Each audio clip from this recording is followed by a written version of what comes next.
The story begins on a frozen hillside in the final chaotic winter of the Second World War.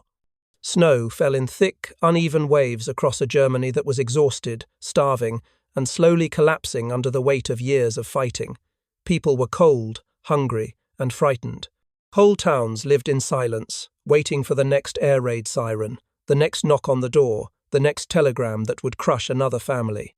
Yet in the middle of this fear, something happened that should have been impossible, something that went against every instinct for survival. A group of ordinary German civilians decided to risk their lives for strangers who, only hours earlier, were flying above them in a machine built to destroy their own homeland. It began with the low rumble of engines echoing through the valley. Local farmers, factory workers, and families could tell the sound instantly American bombers. Massive, silver-bodied B-29 seconds, bristling with power, cutting through the cold sky like steel arrows. They were heading east, toward rail yards and factories deep inside Germany. For the people on the ground, the sound usually meant danger. But on this winter morning, one of the engines coughed, sputtered, and then began to trail a thin, dark ribbon of smoke across the clouds. Inside that bomber, 9 young Americans fought to keep the aircraft alive. They weren't seasoned veterans, they were barely more than boys. Some had never seen Europe before this mission. Their plane shuddered, losing altitude as the mountains loomed ahead. Every alarm screamed, every gauge dipped lower. The pilot, gripping the controls with frozen hands, knew they wouldn't make it back. He made a desperate decision. They would try to land somewhere, anywhere, even deep in enemy territory, because the alternative was to vanish into the mountains forever. On the ground, German villagers watched in disbelief as the giant bomber dipped below the clouds, circling lower and lower like a toned, wounded animal. They expected the air defenses to open fire immediately, but nothing came. It was as if the war itself had paused to witness what would happen next. The bomber clipped a stand of pine trees, sheared off part of a wing, and then slammed into a snowy field at the edge of a forest. The impact shook the ground. A cloud of steam, smoke, and broken metal filled the air. Villagers rushed toward the crash, some out of curiosity, others out of fear that it would explode. In those days, enemy crews rarely survived crash landings, and if they did, they were quickly taken by soldiers or angry civilians. But what the villagers found was not an armed threat. It was a group of injured, terrified airmen struggling to escape the wreckage before the leaking fuel ignited. Some had broken bones. One was unconscious. Another was bleeding badly from shrapnel. They were freezing, unable to move through the deep snow, and their plane could go up in flames at any second. And then, something even more unexpected happened. Instead of turning them in, instead of shouting for soldiers, a handful of villagers made a decision that defied everything the government had beaten into them. They pulled the airmen out, dragging them through the snow to safety. No one spoke the same language, but fear is universal, and so is compassion. The villagers knew exactly what would happen if anyone found out. Harboring enemy flyers was considered treason. The punishment was not imprisonment, it was execution. Entire families could be dragged away. Even suspicion was enough to get someone denounced. But these civilians looked at the injured young men lying in the snow and saw not enemies, but human beings who were far from home, far from safety, and far from the war machine that had brought them here. Somewhere in the distance, the villagers heard the distant echo of trucks rumbling German patrols. The army would soon investigate the crash site. They would search every yard, every barn, every cellar for survivors. The villagers had minutes, maybe less, and that was when the most dangerous idea of all took shape. They would hide the crew. Not just for a moment, not just until soldiers passed, but for as long as necessary, even if that meant days, weeks, or longer. One of the villagers, an elderly man who had already lost 2 sons in the war, pointed toward a cluster of old barns and storage sheds hidden behind tree lines. Another whispered urgently that the river was still frozen, and they could use the ice to cover tracks. A woman wrapped the injured gunner in her only warm blanket, pressing his shaking hands to her chest to keep him alive. Everyone moved with a terrifying mix of fear and determination, knowing that every breath they took could be their last if the wrong person saw them. They split the airmen into smaller groups and carried them toward different hiding spots. One was placed in a hayloft above a stable, buried under straw. Another was, hidden behind a stack of wooden barrels in a cellar that smelled faintly of apples and dirt. 2 more were taken to an abandoned mill outside the village, where broken machinery and dust-covered sacks helped conceal their presence. The unconscious crewman was carried to a farmhouse and laid on a bed that had belonged to a child who had died the previous year, a tragedy that had left the mother hollow-eyed and silent, but determined to save this stranger in her home. The villagers acted without a plan, without a leader, and without time to think. They simply did what felt right. And as the sun set over the mountains and soldiers began to comb through the smoking remains of the bomber, an uneasy silence fell across the village. Everyone held their breath. Everyone waited. The soldiers inspected the crash site methodically, searching for bodies, weapons, anything that could tell them how many had been on board and whether any had survived. They found footprints, but the blowing snow made them difficult to track. They questioned villagers one by one, asking if anyone had seen parachutes, heard voices, or noticed movement in the woods. Every villager answered carefully, keeping their faces calm and their voices steady. Fear gnawed at their stomachs, but they had already committed to their decision. There was no turning back now. That night, in cold barns and dark cellars, the airmen whispered to one another, unsure if they were truly safe. Some wondered why these civilians were risking everything for them. Others simply stared into the darkness, realizing that the enemy they had imagined for so long looked like ordinary people, people who were just as tired of the war as they were. What none of them knew yet was that this village had its own quiet history of resisting cruelty. Over the past 2 years, as the war dragged on and the government demanded more loyalty, more sacrifices, more blind obedience, the villagers had begun to lose faith. They had seen neighbors disappear for whispering the wrong thing. They had watched children starve while officials lectured them about duty. They had buried loved ones with no ceremony, no closure, no future to hope for. In their hearts, many here had stopped believing in the war long ago. Saving the airmen wasn't just an act of compassion, it was an act of rebellion. A small, defiant spark against a regime that had taken everything from them. And as they huddled together behind shuttered windows, listening to soldiers shouting in the snow outside, they knew the days ahead would test them in ways they had never imagined. Because hiding a handful of wounded strangers was only the beginning. Helping them escape Germany, helping them reach freedom would require courage on a level that most people never discover in themselves. And soon, every villager would have to decide just how much they were willing to risk. In the days that followed, the village became a silent battlefield of nerves. German patrols returned constantly, searching woods, barns, and riverbanks. They questioned families, rifled through belongings, and inspected every footprint that appeared in the snow.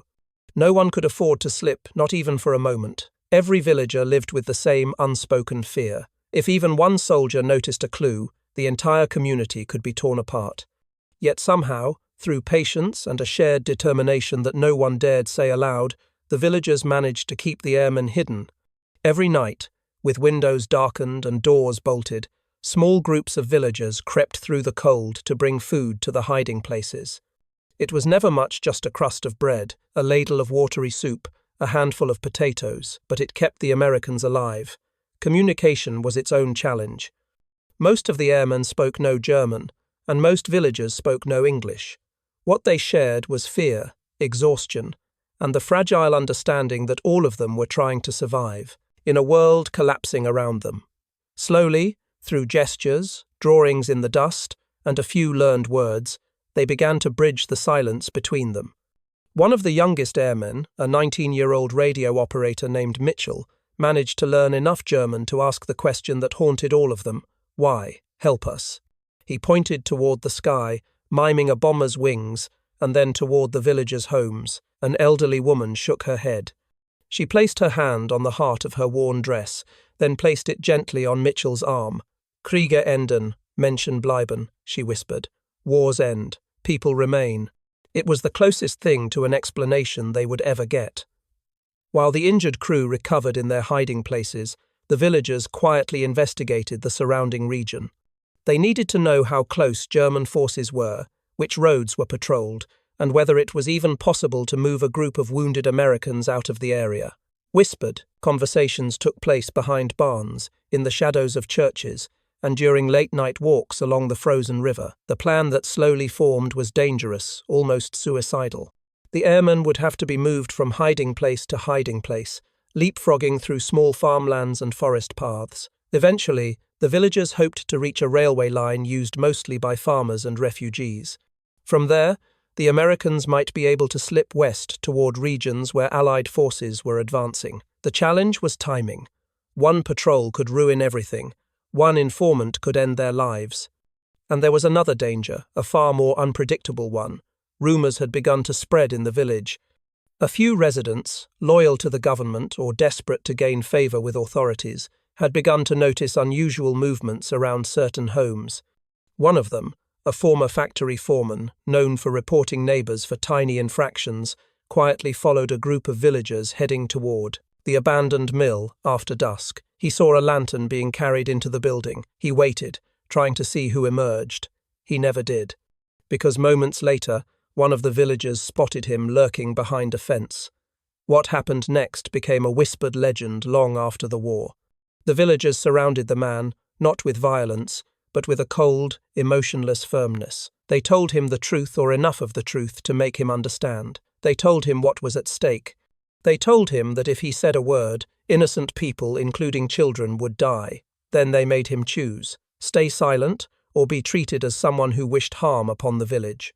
In a time when fear ruled everything, something in the man broke.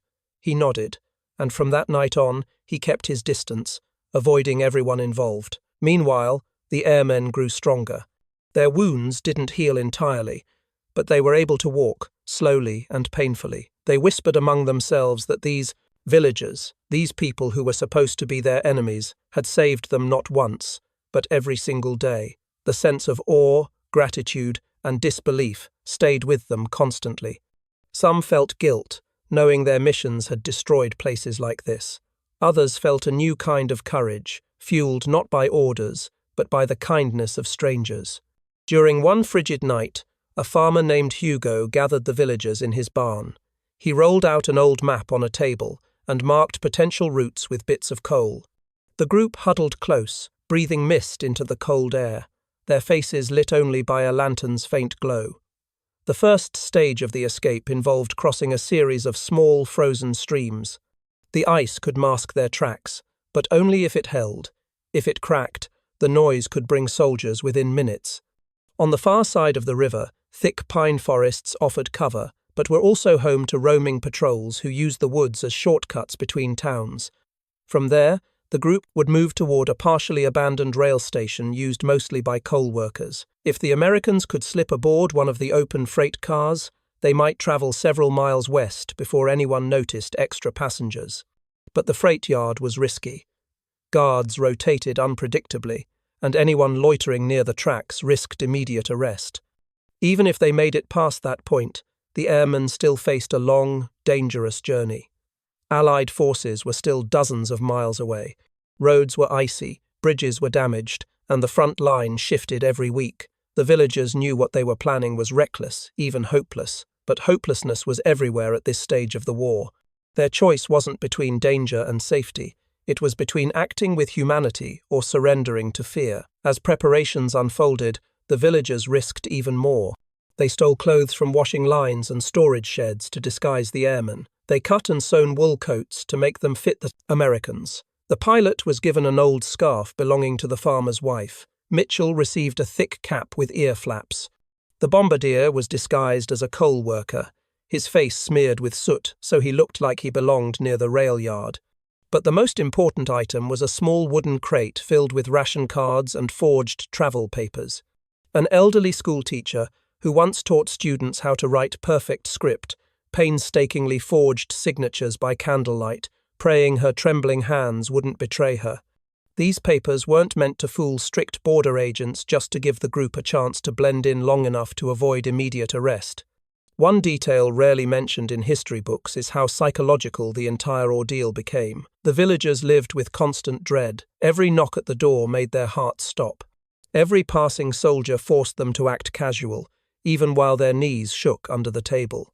The Americans, meanwhile, felt powerless and guilty. They couldn't help with most tasks. They couldn't defend the villagers if things went wrong. They could only watch as people who owed them nothing risked everything. But amid all the fear, something else grew, a sense of trust that went deeper than language or nationality. The Americans began to learn names. Marga, the farmer's wife who tended to their wounds. Otto, who brought bread at night. Clara, who risked her own safety to smuggle a blanket to the crewman with a broken leg. These weren't faceless German civilians. They were people with stories, memories, grief, and hopes. One snowy afternoon, as soldiers patrolled just beyond the barns, the elderly man who had first helped the airmen after the crash said something in a whisper. "Keiner will diesen Krieg," he muttered. "Nobody wants this war." The airmen understood enough to nod. Finally, after nearly 2 weeks in hiding, the moment of escape arrived. The weather turned brutally cold, which might hide their movements but also threatened frostbite. Soldiers were stretched thin, responding to skirmishes as the front line crept closer. It was now or never. At dusk, villagers gathered in small groups, their breaths drifting like smoke. The airmen stepped out of their hiding places, bundled in patched clothing, their faces half hidden behind scarves. Some limped, some leaned on makeshift crutches, but all of them were ready. Their journey to freedom was about to begin. The night chosen for the escape felt unnaturally still, as if the wind itself was holding its breath. Snow drifted down in soft flakes, masking footsteps before they even settled. A pale moon hung low over the fields, lighting the frozen ground with a silent glow. It was the kind of night where every noise felt louder, every shadow heavier, every heartbeat too fast to hide. The villagers gathered near the edge of the pine forest, checking the path for patrols. Far off in the darkness, they could hear occasional bursts of distant artillery, a reminder that the war was closing in from all sides. The airmen emerged slowly from their hiding places, shivering not just from the cold, but from the weight of what was about to happen. Some hugged the villagers who had cared for them. Others simply whispered thanks, their voices cracking from emotion they couldn't express in words.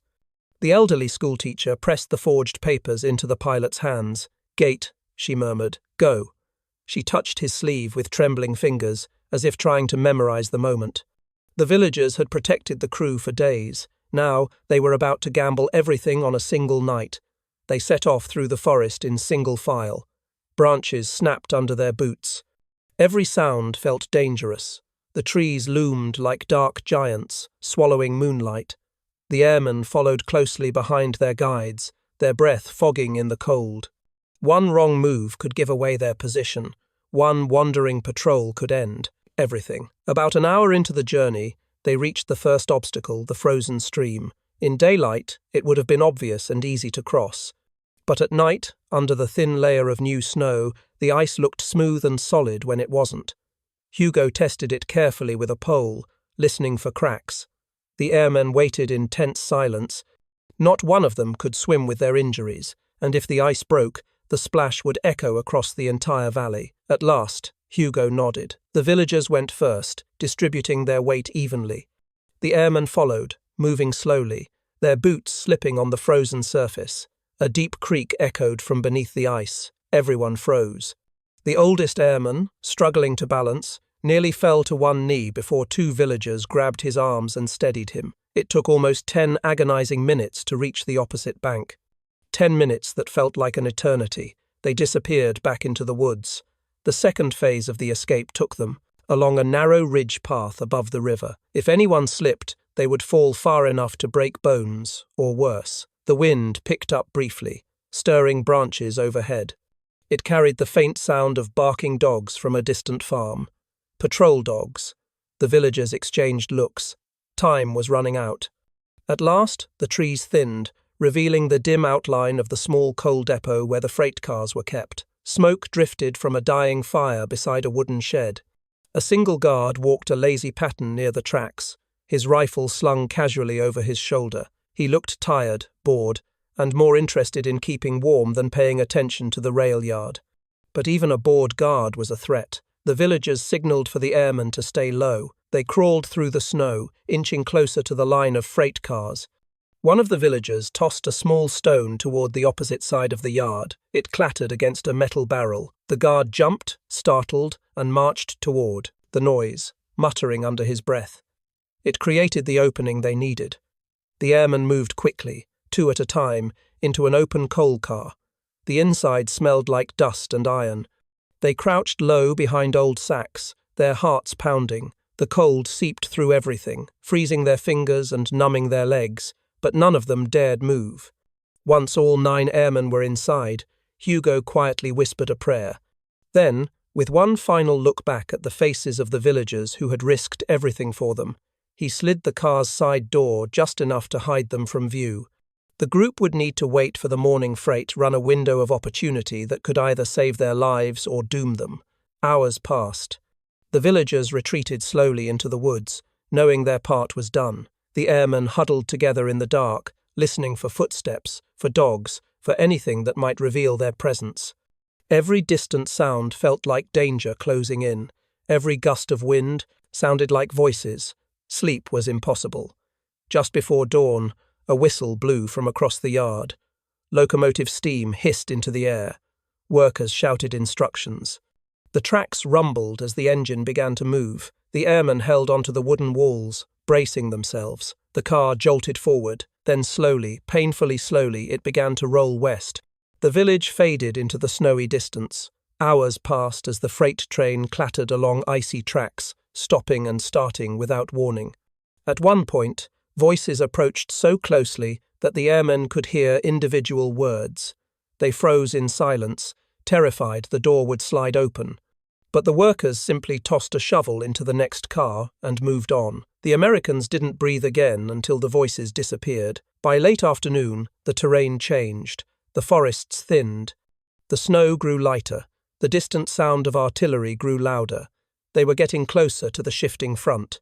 The airmen had to make one last move. They needed to jump off. When the train slowed while climbing a hill, the pilot made the call. One by one, the airmen climbed down and leapt into the snow. Some landed hard. One twisted his ankle again, but they were alive.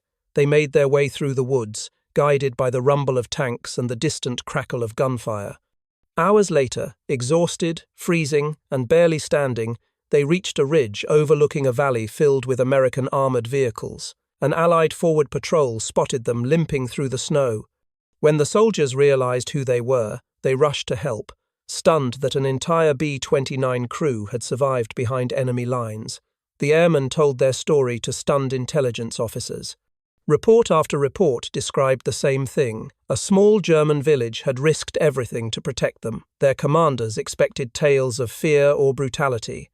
Instead, they heard stories of kindness, compassion, and sacrifice from people who had lived under years of terror themselves. Months later, after the war ended, several airmen returned to Europe, searching for the village that had saved their lives. Some found it.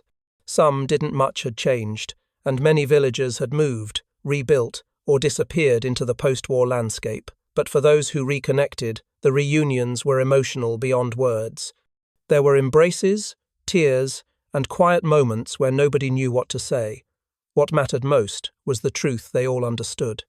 In a time defined by destruction, these villagers had chosen humanity. For decades, the story lived mostly in the memories of those involved. A few fragments made it into wartime diaries, letters home, or local archives.